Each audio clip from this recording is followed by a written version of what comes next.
Takže dobrý deň. V tomto videu si ukážeme, ako položiť lampáž in Minecraft. Takže ako prvý krok pôjdeme tuto do funkčných kociek.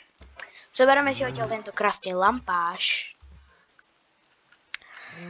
Následne si spravíme nejaké pekné miesto a keď nám tu prekážajú nejaké živočíchy, ako napríklad tuto, zoberieme si takýto krásny nederitový meč, ktorý nájdeme v oblasti boj. A potom tieto živočíchy iba nežne trochu katneme, preto nikto nič nevidel. Dobre, ani to nikto nič nevidel.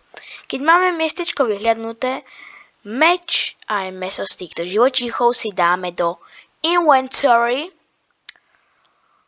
No si to dáme proste do inventára. Lampáž si necháme v ruke a na to naše vyhliadnuté miestečko si ho pravým tlačidlom na myši položíme. Keď máme lampáž položený, už sme zvládli tutoriál, tak čus.